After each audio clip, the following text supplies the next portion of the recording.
Students, आज M2 paper हो गया बच्चों का और मेरे पास क्वेश्चन पेपर भी आ गया है इंटरनेट वेब पेज डिज़ाइनिंग का। और साथ ही साथ हम लोग देखेंगे कि आज इस पेपर्स में क्या क्या क्वेश्चंस आए, किस तरह का क्वेश्चन पेपर्स में क्या क्या पूछा गया। साथ ही साथ मैं आपको एक चीज़ और बताऊंगा कि मैंने जो इसका गेस्ट पेपर दिया था आप लोगों को पीडीएफ में, उस पेपर्स में से या उस गेस्ट पेपर जो कि ये है, इसमें से क्या क्या क्वेश्चंस आपके आ गए, किस तरह का गेस्ट पेपर आपके लिए हेल्पफुल रही है और हम लोगों को नेक्स्ट अपकमिंग एग्ज़ाम्स के लिए किस तरह तैयारी करनी है, ये सारी चीज़ें अभी हम लोग डिस्कस करने वाले हैं। चलिए शुरू कर रहे हैं इस वीडियो को।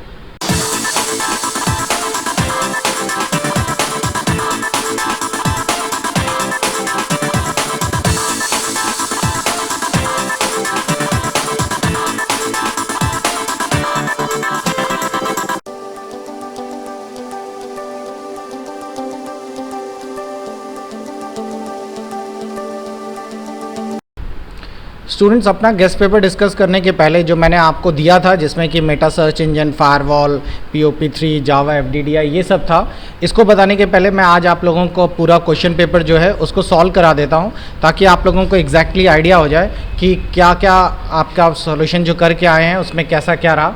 आपको पहले ये बता दूं कि आप सभी को पहले भी मैंने बताया है कि आपका जो पेपर है ये पेपर दो पार्ट में बटा हुआ है। पहला पार्ट जो है 100 नंबर्स के पेपर्स को दो पार्ट में बांटा गया है। पहला पार्ट जो है वो 40 नंबर्स का है और ये पूरी तरीके से ऑब्जेक्टिव है और अब इस ऑब्जेक्टिव पेपर्स में आपको मिनिमम 20 नंबर्स लाने ही लाने हैं। और साथ ही साथ जो सेकंड 60 नंबर्स का पेपर है ये आपका सब्जेक्टिव है और सब्जेक्टिव वाले इस पेपर में आपको मिनिमम 30 नंबर्स लाने ही लाने हैं। ये दोनों अलग अलग नंबर्स होंगे, यानी एटलीस्ट 50% आपके नंबर होंगे, तभी आप क्वालिफाई करेंगे इस पेपर को। तो चलिए देखिए, एक एक करके शुरू करते हैं। पहले कौन सा क्वेश्चंस का क्या क्या जवाब है। सबसे पहला क्वेश्चन हम लोग उठाते हैं, ऑब्जेक्टिव वाले में से है। इसमें लिखा है in the original ARPANET were directly connected to the, यानी कि जब शुरुआत में बात हो रही थी ARPANET की तो वो डायरेक्टली सभी से कनेक्टेड था। किसके थ्रू कनेक्टेड था? तो इसका सही जवाब है IMPS के थ्रू। तो पहले जो ARPANET हम लोगों के हिस्ट्री में डिज़ाइन हुआ था जिसमें नेटवर्क बनना शुरू हुआ, तो उस समय IMPS के थ्रू सारे कंप्यूटर से वो आपस में कनेक्टेड था। तो इसका सही जवाब आपका ए है। नंबर सेकंड पे आते हैं। नंबर सेकंड वाला क्वेश्चन है जिसमें है switching in the internet done in by using a datagram approach to the packet switching at the layer. यानी कि जब कभी आप लोग ये बेसिकली TCP/IP का है, जब आप लोगों का डेटा स्विचिंग होती है, डेटा को छोटे छोटे पैकेट्स में तोड़ा जाता है, तो वो पैकेट्स जो होते हैं वो किस लेयर में इनका यूज़ किया जाता है, इनको किस लेयर्स में आप लोगों के पैकेट्स को स्विचेस किया जाता है। तो उसका सही जवाब है नेटवर्क लेयर्स में। नेक्स्ट आगे बढ़ते हैं। अगला क्वेश्चन जो है वो है हमारा 1.3, जिसमें आपसे क्वेश्चन किया गया है What layer in the TCP/IP stack is equivalent to the transport layer of OSI। ये बेसिकली कंपैरिजन है कि जो OSI की ट्रांसपोर्ट लेयर है वो TCP/IP की कौन सी लेयर है। तो इसका सही जवाब है होस्ट टू होस्ट। तो what layer in the TCP/IP stack is equivalent to the transport layer। तो होस्ट टू होस्ट एक ऐसी लेयर है जो TCP/IP में, जिसमें कि हम लोगों का, क्योंकि आप लोगों को पता होगा OSI मॉडल का जो लेयर्स है और TCP/IP की लेयर्स जो है वो ट्रांसपोर्ट लेयर दोनों की कॉमन रहती है, इसीलिए होस्ट टू होस्ट इसको कहा गया है। नेक्स्ट अगला जवाब पे आते हैं। 4W है, बच्चे थोड़ा कंफ्यूज हो गए होंगे इसमें कि ये क्या है। तो इसका फुल फॉर्म आप लोगों का है वर्ल्ड वाइड वेब बॉम्ब। तो ये है आपका 1.4 का सही जवाब। नेक्स्ट, इनमें से कौन सी क्लास नहीं है? ABCD क्लास होती है, क्लास G कुछ नहीं होता, तो इसका D वाला पोर्शन ही बिल्कुल सही है। आगे बढ़ते हैं। आपको वैसे जानकर हैरत होगी, मैंने ये सारी चीज़ें आपको अपने इस गेस्ट पेपर में बताई भी थी। आगे ये जावास्क्रिप्ट का पहले ये हेडिंग वाला देख लेते हैं 1.6। ये तो बहुत सिंपल सा है कि HTML में जब आप काम करते हैं तो सबसे स्मॉलेस्ट साइज़ हेडिंग किसका होता है? H1 सबसे बड़ा होता है और आप लोगों का सबसे स्मॉलेस्ट जो होता है वो H6 होता है। तो H6 इसका सही जवाब है। अगला आपका ये जावा का दे दिया इन्होंने, और इस बार जावा के क्वेश्चन ठीक ठाक कर दिए इन लोगों ने। पहले तो सिर्फ एक ही क्वेश्चन आता था, इस बार 3-4 क्वेश्चन हैं। इनबिल्ट फंक्शन कौन सा होता है जिससे कि आप जावा में किसी भी स्ट्रेंथ की लेंथ पता कर सकते हैं? स्ट्रेंथ लेंथ बता दें, जैसे लिखा हुआ है राम। अब राम में 1 2 3 कैरेक्टर है तो इसकी स्ट्रेंथ लेंथ 3 हो गया। वैसे आपको बता दें स्ट्रिंग लेन एक कमांड होता है strlen, ये कमांड C प्रोग्रामिंग में यूज़ करने के लिए यूज़ किया जाता है। इसी तरह एक्सेल में भी स्ट्रिंग लेंथ यूज़ किया जाता है, लेकिन आप लोगों को अगर जावा में यूज़ करना है तो जावा में उसके लिए लेंथ कमांड है। तो इसका सही जवाब है लेंथ। आगे बढ़ते हैं। नेक्स्ट है हमारे पास 1.8 में चलते हैं। Search engine are able to search, ये तो बहुत इजी है। सर्च इंजन जो आपका गूगल और ये सारे होते हैं, ये क्या क्या सर्च कर सकते हैं, डॉक्यूमेंट, ऑडियो, वीडियो सभी सर्च कर सकते हैं। तो 1.8 का ये सही जवाब ऑल है। आगे नेक्स्ट 1.9 पे शिफ्ट करते हैं। 1.9 में दिया गया है इंटेलेक्चुअल प्रॉपर्टी राइट्स क्या कवर करता है। अब ये थोड़ा सा कॉम्प्लिकेटेड है। प्रॉपर्टी राइट्स का मतलब क्या होगा, copyright, know how, trade dress, all. बहुत सारे बच्चों ने ऑल लगाया है, लेकिन इसका सही जवाब होगा कॉपीराइट्स। इंटेलेक्चुअल प्रॉपर्टी राइट्स यानी कि किसी आदमी ने अपना कोई सॉफ्टवेयर क्रिएट किया है और उसके पास अपने प्रॉपर्टी राइट्स हैं, वो वही पर्टिकुलर आदमी उसको यूज़ कर रहा है, वो जब चाहे अपने को सेल करे। आपको कोई भी चीज़ इस तरह का यूज़ नहीं कर सकते। अगर आप उसके बिना इन्फॉर्मेशन और किसी और इलीगल मेथड से यूज़ करते हैं तो वो कॉपीराइट स्ट्राइक, या यूँ कहिए कि इलीगल कॉपीराइट्स होता है। तो ये कॉपीराइट्स होगा इसका सही जवाब। नेक्स्ट हम लोग शिफ्ट करते हैं 1.10 बोल्ड का। ये तो बहुत आसान है, जिन्होंने HTML पढ़ी है पता है ये बोल्ड का टैग होता है, तो ये बोल्ड के लिए हम लोग यूज़ करते हैं। तो आई थिंक आप लोगों को पता चल गया होगा कि क्या क्या है ऑब्जेक्टिव में सही जवाब। चलिए नेक्स्ट शिफ्ट करते हैं 2 पॉइंट पर, यानी कि हम लोग शिफ्ट करते हैं अब ट्रू फॉल्स पे। ट्रू फॉल्स में पहला क्वेश्चन आपसे पूछा गया है, JavaScript is a loosely type language. अब इसमें बच्चा कंफ्यूज हो गया, उन्होंने एक वर्ड यूज़ कर लिया लूजली टाइप लैंग्वेज, यानी कि हम लोग इसमें कोई भी एग्जैक्ट टैग ना भी लिखें, उसके आसपास का लूजली टाइट लिख दें। यानी कहने का मतलब है कि हम लोग एक नॉर्मल लैंग्वेज में भी लिख दें तो काम कर सकते हैं। तो हाँ, जावास्क्रिप्ट में इस तरह का काम हो जाता है, तो इसका सही जवाब ट्रू है। नेक्स्ट आगे बढ़ते हैं। The process of transferring file from computer on the internet to your computer is called. अगर इंटरनेट पे मान लीजिए कि ये इंटरनेट है और यहाँ पर कोई कंप्यूटर है और इसको हम इंटरनेट मान लें, और ये आपका पीसी है, उससे कोई डेटा आप ट्रांसफ़र कर रहे हैं, वहाँ से यहाँ लेकर आ रहे हैं, तो इसे डाउनलोड कहेंगे। हाँ बिल्कुल सही है, इसको डाउनलोड ही कहेंगे। और आपके कंप्यूटर से उस पर कर रहे हैं तो आपको पता होगा इसे अपलोड कहेंगे। तो इसका सही जवाब डाउनलोड है। Dynamic address doesn't change every day. Dynamic word आ जाए तो तुरंत आप समझ जाना लगातार मूवमेंट होने वाला। एक वर्ड आता है स्टैटिक, स्टैटिक वर्ड का मतलब फिक्स्ड है, और एक वर्ड आता है डायनामिक, डायनेमिक का मतलब वेरी करने वाला। तो डायनेमिक जो एड्रेस होते हैं, आईपी एड्रेस, वो हर दिन चेंज किए जा सकते हैं, चेंज होते भी हैं। तो इसका डजंट चेंज एवरी डे, तो ये गलत हो गया, ये चेंज है। आप इसको जब चाहें पर डे चेंज कर सकते हैं डायनेमिक एड्रेसेस। और नेक्स्ट है 2.4, to create a web page we use the FTP। ये गलत है, वेब पेज बनाने के लिए हम FTP का इस्तेमाल नहीं करते, HTML का इस्तेमाल करते हैं। Next 12.0.1 is a private IP। ये मैंने अभी आखिरी में ही एक वीडियो डाला था क्लासेस के ऊपर और कहा भी था कि इसे बहुत ध्यान से पढ़ लेना। तो ये क्लास A को बिलोंग करता है, जो कि एक प्राइवेट IP है, तो इसका सही जवाब ट्रू है। नेक्स्ट है आपका 2.6, जिसमें लिखा गया है search engine maintain heavy database of keywords and URL। अब इसका मतलब है जितने भी आपके सर्च इंजन होते हैं, जैसे गूगल हो गया, याहू हो गया, इनके पास बहुत सारे सर्च कीवर्ड्स होते हैं और URL होते हैं। जाहिर है अगर कीवर्ड्स और URL, जैसे आप गूगल पे लिखते हैं, कुछ भी लिखते हैं, आपने लिखा मेरा नाम डाल दिया या फिर निलेट क्वेश्चन पेपर डाल दिया, तो वो उस वर्ड को सर्च करता है, उससे जुड़े हुए जितने भी इंटरनेट पे सर्चेस मिलती हैं उनको आपके स्क्रीन पे दिखा देता है। तो ये बहुत सारे डेटाबेस को सर्च करके रखता है। आप लोगों को बता दें, गूगल का एक अपना ही एडवर्ड प्रोग्राम चलता है। आप अगर देखना चाहते हैं कौन कौन से वर्ड कहाँ कहाँ पे सर्च किए गए, कितने बार सर्च किए गए, तो एडवर्ब में जाकर आप देख सकते हैं वो पर्टिकुलर वर्ड। तो ये सही है, search engine maintain heavy database, बिल्कुल सही जवाब है इसका। नेक्स्ट है 2.7, an attempt to make a computer resources unavailable to its intended users is called deny. बिल्कुल सही है। अगर आप कोई भी यूज़र्स को मना करना चाहते हैं कि आपका ये पर्टिकुलर रिसोर्सेज या ये पर्टिकुलर यूज़ नहीं करना, तो आप डिनाइल ऑफ सर्विस अटैक कहेंगे उसे।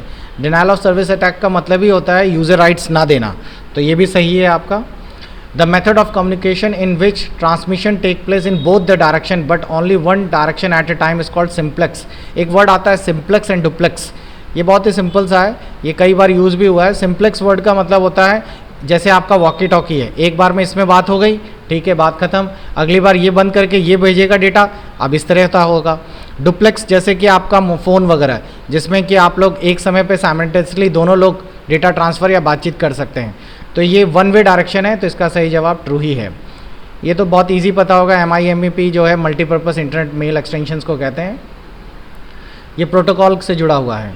नेक्स्ट 2.10 पे देख लेते हैं। इसका है a piece of malware that appears to be a belongings of useful but actually causes damage to the system और allow another to gain access to a system is called Trojan.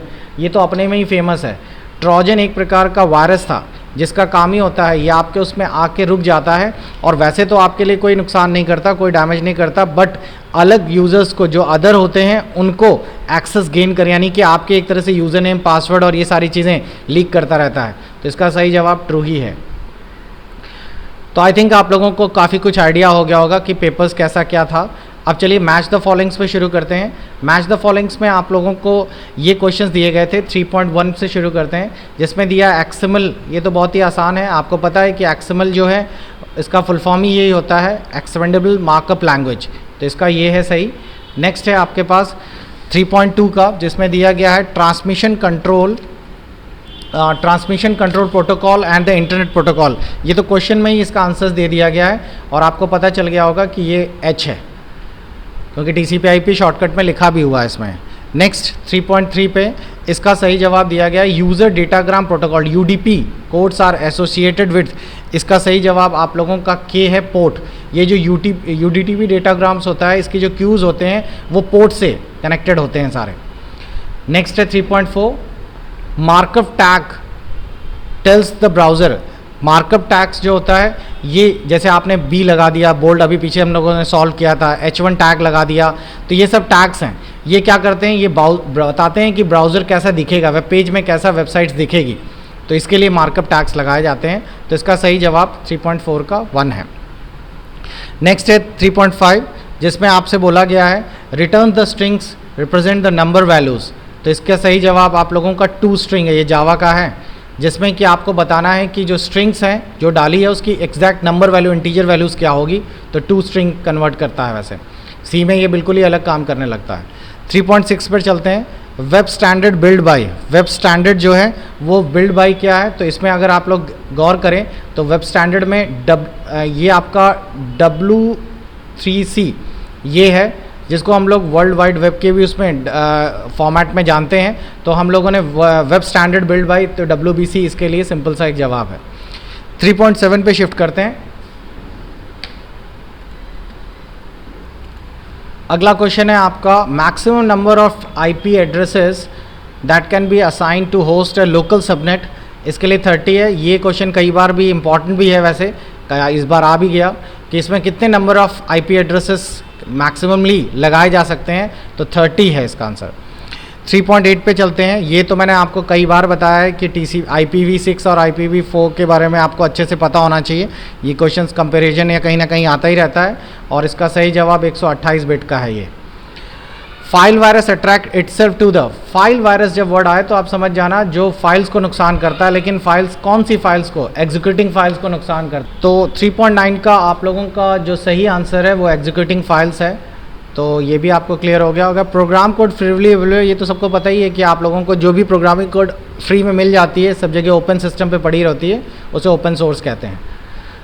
जैसे Linux example, Android जिसमें आप लोग use करते हैं। तो अब आगे बढ़ते हैं। नेक्स्ट है हमारे पास TCP का। चलिए fill in the blanks furnish करते हैं। TCP क्या है इसके बारे में चलिए बात कर लेते हैं। तो 4.1 पे देखिए, इसमें सबसे पहले दिया गया है TCP पे इज़ ए डैश प्रोटोकॉल। किस प्रकार का प्रोटोकॉल होता है, तो ये स्ट्रीम्ड ओरिएंटेड है, ये याद रखिएगा, ये कंपैरिजन में काम आता है। मैं आपके नोट्स में जो बताऊंगा कि TCP/IP और ये सब, तो उसमें ये सारी वर्डिंग्स यूज़ होती हैं। HTML tags are created by, अरे ये तो बहुत सिंपल है। अगर कोई लाइन आपको बीच से ब्रेक करनी है तो कौन सा टैग यूज़ करेंगे, तो आपको पता है BR, ब्रेक टैग का यूज़ करेंगे हम लोग ब्रेक करने के लिए। तो इसका सही जवाब A है आपका। Dash also known as web, ये थोड़ा सा कंप्यूटर गड़बड़ कर रहा था। वेब रोबोट क्या है, तो इसको थोड़ा दिमाग लगाना पड़ेगा, इसमें तुक्का भी चलेगा। ये इंटरनेट बॉट को कहते हैं। बॉट वर्ड यहाँ रोबोट के लिए बनाया गया है, तो इंटरनेट रोबोट जो है उसी को वेब रोबोट या इंटरनेट बॉट कहा गया है। URL सिंपल है, यूनिफॉर्म रिसोर्स लोकेटर, B है इसका सही जवाब। Next, the alternate of JavaScript on A Windows platform is.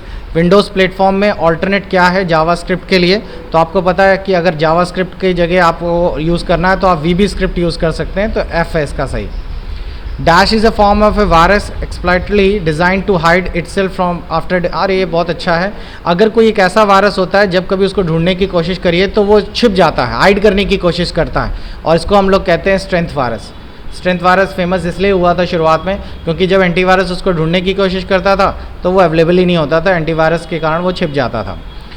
Dash is a extension of HTML that can enclose with JavaScript. अरे जावास्क्रिप्ट की आपको अगर स्टेटमेंट ऐड करनी है तो कौन सा एक्सटेंशन लगाएंगे आप लोग, तो आपको पता है कि इसका आंसर सी है। स्क्रिप्ट वर्ड लिखने से जावास्क्रिप्ट वाली प्रोग्रामिंग HTML में एम्बल्ड हो जाती है। Next, dash tag provide Meta data about the HTML documents. इनमें से कौन सा ऐसा है जो मेटा डेटा HTML के लिए काम करता है, तो इसका सही मतलब कौन सा टैग लगाया जाए कि आप लोग यूज़ कर सकते हैं, तो मेटा टैग। ये भी थोड़ा जिन्होंने तिक्का लगाया होगा तो उनका ये सही हो गया होगा। नेक्स्ट, SMTP बाय डिफ़ॉल्ट, ये इस तरह के क्वेश्चन जरूर कर लिया करिए कि बाय डिफ़ॉल्ट वाला क्या है SMTP का, तो इसका सही आंसर 25 है। ये वैसे भी तुक्का लगाने लायक इसलिए क्योंकि पोर्ट सिर्फ एक ही दिया गया है 25, और कोई पोर्ट नंबर है भी नहीं इस पूरे उसमें। FDDI ये हर बार आता आया, इस बार फिल इन द ब्लैंक्स में आ गया। और आपको पता है FDDI एक प्रकार का सपोर्टिव, या यूँ कहिए कि जो रिंग नेटवर्क होता है उस रिंग नेटवर्क में एक अलग से हम लोग केबल ऐड कर देते हैं FDDI के लिए ताकि वो बैकअप का काम करे। तो ये इसका फिजिकल टोपोलॉजीज़ के लिए यूज़ होता है और इसका सही जवाब रिंग है। तो ये तो आपको क्लियर हो गया होगा। अब देखिए हमारे पास जो डिस्क्रिप्टिव वाले क्वेश्चंस पे चलते हैं। इसमें 4 क्वेश्चंस करने हैं, any 4 of the given questions. और आपको बता दें कि ये मेटा सर्च इंजन पहला क्वेश्चन है और इसके फ़ायदे नुकसान क्या हैं ये आपको बताना है। आगे देखिए अगला क्वेश्चन देखिए जिसमें दिया गया explain the structure of email. ये थोड़ा सिंपल क्वेश्चन इन्होंने कर दिया है, ईमेल के स्ट्रक्चर्स के बारे में बताइए। तो आपको एक एग्जाम्पल लेके करना है। जैसे आपने एक एग्जाम्पल ले लिया ravi3@gmail.com, इस तरीके से आपने इसको समझा दिया और इसके बाद आपने बताया कि ये यूज़र नेम है, ये डोमेन है, ये सब। और साथ ही साथ ईमेल प्रोटोकॉल्स जिसमें SMTP है, और मैंने आपको बताया भी था कि IMAP ये ज़रूर कर लीजिएगा प्रोटोकॉल्स सेंड और रिसीव करने के लिए। तो ये क्वेश्चन भी अच्छा है। फायरवॉल क्या है, प्रोटेक्शन के लिए किस तरह यूज़ होता है, कितने प्रकार के हैं, ये भी नेक्स्ट क्वेश्चन है। थोड़ी सी इन्होंने HTML की जो कोडिंग दी गई है इस बार टेबल की दी तो टेबल की ही है कि टेबल बनाने हैं, लेकिन आपको थोड़ा सा कॉलम वाइज दिखा दे रहा होगा और टेबल में ही इन्होंने नंबर्स और एक तरह से कह सकते हैं ऑर्डर्ड लिस्ट और अनऑर्डर्ड लिस्ट दोनों दे दिए गए हैं और तीनों के अंदर अलग अलग सेंटर कर और ये सेंटर बी में भी अरेंज कर दिए गए हैं। तो थोड़ा सा इन्होंने क्वेश्चंस को कॉम्प्लिकेटेड कर दिया, लेकिन ज़्यादा मुश्किल नहीं है ये भी। नेक्स्ट हमारे पास जो अगला क्वेश्चन है वो जावास्क्रिप्ट का है। मैं वेट कर रहा था जावास्क्रिप्ट का कौन सा क्वेश्चन देंगे, लेकिन इन्होंने क्वेश्चन बिल्कुल ऐसा दे दिया जो पहले अवेलेबल नहीं था। जावास्क्रिप्ट ये तो बहुत सिंपल है, आपको बताया भी था ये आएगा, लेकिन नॉर्मली हम लोग नाम डिस्प्ले और इस तरह के क्वेश्चंस की प्रैक्टिस करते हैं। इन्होंने एक अच्छा खासा दे दिया नंबर कि अगर आप कोई नंबर इनपुट कराते हैं और किसी टेक्स्ट बॉक्स में और वो पैलिंड्रॉन है कि नहीं है ये पता करने के लिए। अब ये पैलिंड्रॉन नंबर्स के बारे में प्रोजेक्ट देखने के लिए थोड़ा सा कॉम्प्लिकेटेड हो गया ये आपके लिए, जैसे कि 1 to 1 दोनों तरफ से बराबर होते हैं ये। तो इस तरह का प्रोग्राम्स अनएक्सपेक्टेड था, लेकिन ये आ गया। तो ये मेरे ख्याल से मैक्सिमम बच्चों ने जिन्होंने जावा पूरी डिटेल में पढ़ी है वही कर पा रहे होंगे। अगला है give different between the containers tags and empty tags, explain with the example how do we include the images. ये इमेजेस के लिए HTML का है कि अगर आपको कोई फ़ोटो डालनी है उसकी लेंथ और विड्थ इतनी है और वो कैसे डालेंगे उसके लिए, तो ये भी एक सिंपल सा टैग आपको बताना था। आगे बढ़ते हैं। नेक्स्ट है नेटवर्क टोपोलॉजी। ये तो लगभग सभी ने किया होगा, ये मैंने शुरुआत से ही कहा था कि टोपोलॉजीज पढ़ लेना सारी नेटवर्क, जिसमें बस टोपोलॉजी, रिंग टोपोलॉजी, काफ़ी कुछ डिटेल के साथ, मैश टोपोलॉजीज़, ये पूरे डायग्राम के साथ बनाने को कहा था। ये बहुत ज़रूरी था और ये आ भी गया। TCP/IP लेयर्स मैं शुरुआत से ही कहते करा रहा हूँ कि ये कम्युनिकेशन मॉडल ज़रूर पढ़ लेना, सारे मॉडल सारी लेयर्स क्या हैं ये भी आपको बताया था। TCP/IP के मेरिट डिमेरिट्स भी इसमें पूछे गए हैं।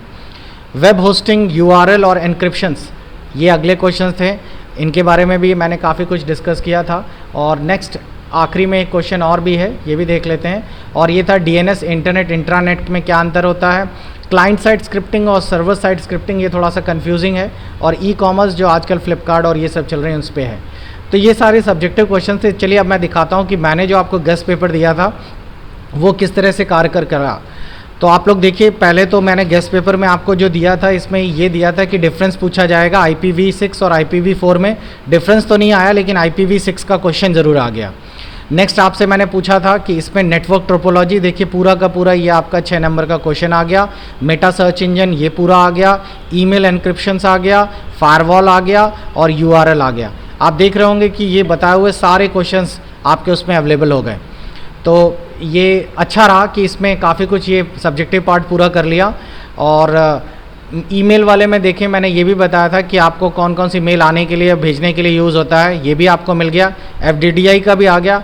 जावास्क्रिप्ट का हमने एक आसान सा सवाल सोचा था, लेकिन ये क्वेश्चन ना देकर उन्होंने दूसरा दे दिया। ई-कॉमर्स ये भी आ गया। पब्लिक की क्रिप्टोग्राफी ये भी आपके स्क्रीन पर बताया था, वो भी आ गया।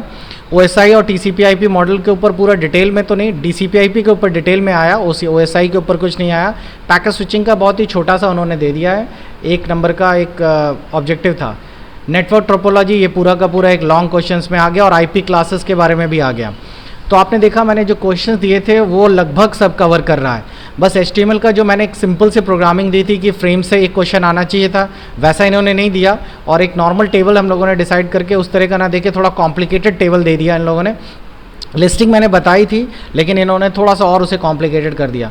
फिर भी मेरा बनाया हुआ गेस्ट पेपर्स अगर मैं कवर करूं तो मेरे को लगता है कि मैंने इसमें काफ़ी सारा पोर्शन कवर कर दिया था, जो आपके लिए काफ़ी हेल्पफुल रहा होगा। तो okay, best of luck next papers के लिए। मैं इसी तरह पूरे नए क्वेश्चंस अपडेट करता रहूँगा और पूरी हेल्प करूँगा ताकि आप लोगों का अच्छे ढंग से O लेवल निकल जाए। Okay, good bye.